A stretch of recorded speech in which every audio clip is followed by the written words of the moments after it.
একটা কথা আমি আপনাকে সাফ সাফ জানিয়ে দেই, ওই বাড়ি থেকে আপনি যদি আপনার মেয়েকে না নিয়ে আসেন, আপনার জামাইয়ের নামে আমি মামলা করব, নারী নির্যাতন মামলা। তখন আপনার আমও যাবে, ছালাও যাবে। আপনি এত রেগে আছেন কেন? এত উত্তেজিত হয়েছেন কেন? কিভাবে চিরা ভেজাতে হয় সেটা আমার ভালো করেই জানা আছে। বিআই সাহেব, আপনি একটু বসুন, আমি আসছি। দাঁড়ান, আমি এখানে বসতে আসি নাই। আজকে আমি আপনার কোনো কথাই শুনবো না। আমার ভাগ্নির জীবন মরণের প্রশ্ন। প্লিজ প্লিজ, একটা রিকোয়েস্ট আমার, আপনি বসুন, আমি যাব আর আসবো। যা করবেন তাড়াতাড়ি করেন।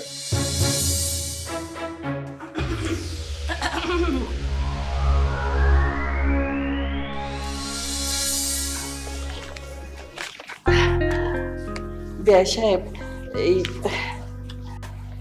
এই টাকাগুলো আপনি রাখুন। আপনি ভাববেন না আপনার মুখ বন্ধ করার জন্য এই টাকাগুলো আপনাকে দিচ্ছি। আমি না এই 2 লক্ষ টাকা আপনাকে, সরাবেন না হাতটা প্লিজ, আপনাকে আমি ভালোবেসে দিলাম।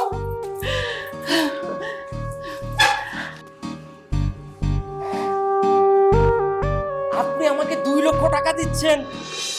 আমি তো অবাক হয়ে যাচ্ছি। অবাক হওয়ার কিচ্ছু নেই বিআই সাহেব, আপনি শুধু আপনার কথাগুলো উচ্চ করুন। আমার ভাগ্নি যদি জেনে যায়? প্রশ্নই আসে না, জানবে কি করে? আমিও বলবো না, আপনিও বলবেন না, তাহলে কি করে জানবে? আপনার ভাগ্নিকে শুধু বোঝাবেন ছেলেরা তো অনেক বিয়ে করে, তাই না? আর আমাদের ধর্মেও তো আছে 4টা বিয়ে করার। সব বউকে যদি ঠিক মতো চালাতে পারে, খাওয়াতে পারে, তাহলে সমস্যাটা কোথায় বলুন তো? আপনি একদম ঠিক বলেছেন। আপনার কথা একদম যুক্তিসঙ্গত। আমি আমার ভাগ্নির ব্রেনটাকে ওয়াশ করব, ওকে আমি বুঝাবো। শুধু আপনি একটু মাথায় রাখবেন, এটার কথা আপনি আর আমি ছাড়া কেউ যেন না জানে। আপনি একদম চিন্তা করবেন না, এই টাকার কথা কেউ জানবে না। তবে বিআই সাহেব, আপনার যদি আরো টাকা লাগে আমাকে বলবেন, আমি দিব। সেটা আর বলতে হবে না, আমি সেটা বুঝতে পেরেছি। আচ্ছা ঠিক আছে, আমি আমার ভাগ্নিকে বুঝাবো। আমি তাহলে এখন যাই। কিন্তু খেয়ে যাবেন না, চা কফি ঠান্ডা গরম? না না, আজকে আর আমি কিছু খাবো না। এই টাকার গরমে আমার শরীর একদম হট হয়ে গেছে। এখন বাসায় যেয়ে ঠান্ডা পানিতে একটু আরাম করে গোসল করবো।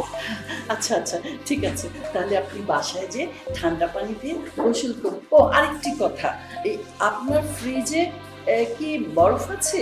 আপনি এক কাজ করবেন, বরফগুলো নেবেন, বালতিতে ঢালবেন, ঢাললে না পানিগুলো এত ঠান্ডা হবে, আপনি গোসল করে কি যে মজা পাবেন, আরাম পাবেন, তারপর একটা চিল ঘুম দিবেন। মানুষ আপনার সম্পর্কে যতই খারাপ বলুক, আমি রত্ন চিনতে ভুল করি না। আপনি আসলে খুবই ভালো একজন মানুষ। ঠিক আছে, তাহলে আসি। হ্যাঁ।